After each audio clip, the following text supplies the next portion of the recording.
আলোচনা করব নাউন নিয়ে। এটা পার্টস অফ স্পিচের একটি ভাগ। বিস্তারিতভাবে আমরা আলোচনা করব।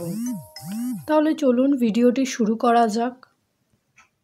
প্রথমেই আমরা জানব নাউন মানে বিশেষ্য বা নাউন কাকে বলে। যে ওয়ার্ড দ্বারা কোনো কিছুর নাম প্রকাশ করা হয় তাকেই নাউন বলে। অর্থাৎ আমাদের চোখের সামনে আমরা যা দেখি সেগুলির নামকেই নাউন বলে। এটি দ্বারা কোনো ব্যক্তি, বস্তু, প্রাণী, স্থান, ঘটনা ইত্যাদির নাম বোঝায়। যেমন কয়েকটি উদাহরণ দ্বারা বুঝিয়ে দেওয়া যাক।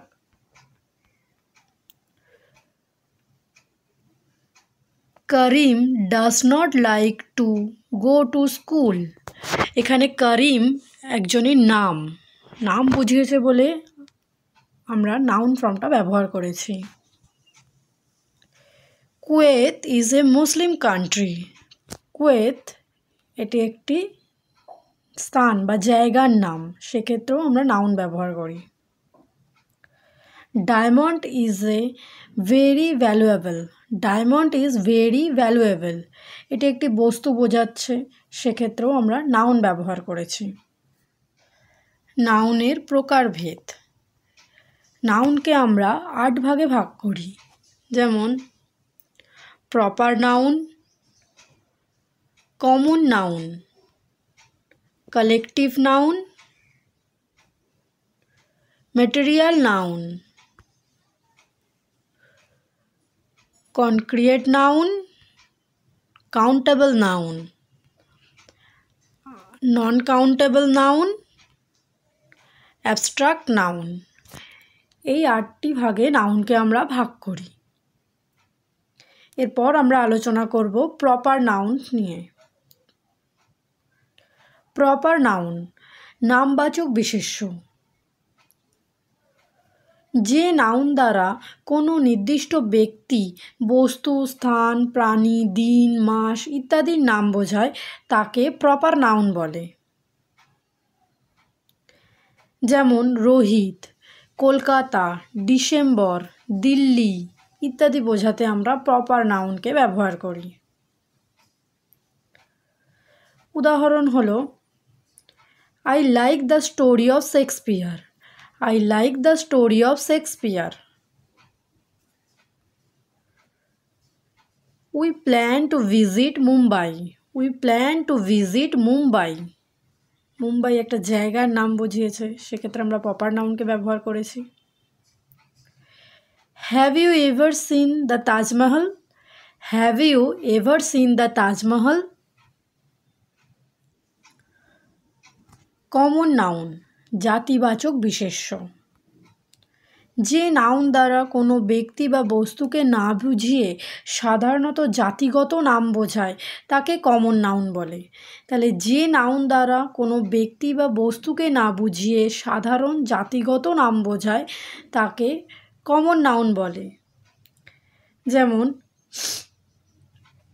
ম্যান মানে মানুষ, একটি মাত্র মানুষকে বোঝায় না, সমস্ত মানুষকে বোঝায়।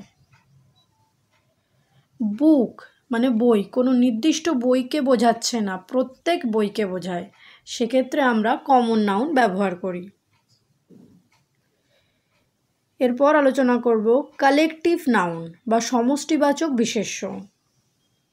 যে নাউন দ্বারা অনেকগুলি ব্যক্তি বা বস্তুর সমষ্টিকে বোঝায় তাকে কালেকটিভ নাউন বলে।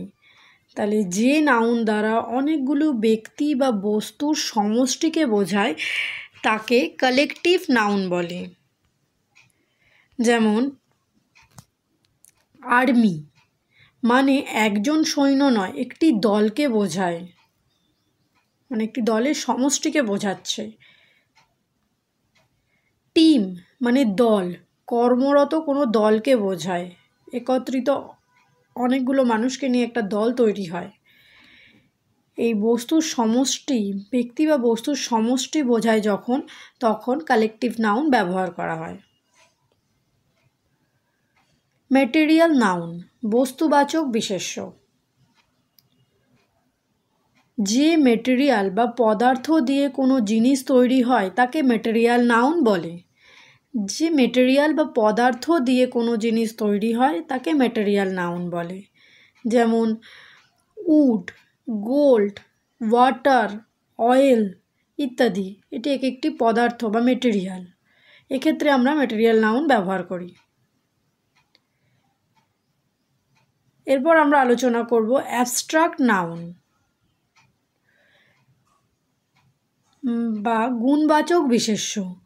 যে নাউন দ্বারা কোনো ব্যক্তি বা বস্তুর কোনো গুণ, ভাব বা অবস্থার নাম প্রকাশ করে তাকে অ্যাবস্ট্রাক্ট নাউন বলে। যে নাউন দ্বারা কোনো ব্যক্তি বা বস্তুর কিছু গুণ, ভাব বা অবস্থার নাম প্রকাশ করে তাকে অ্যাবস্ট্রাক্ট নাউন বলে। যেমন বিউটি বা উইজডম ইত্যাদি।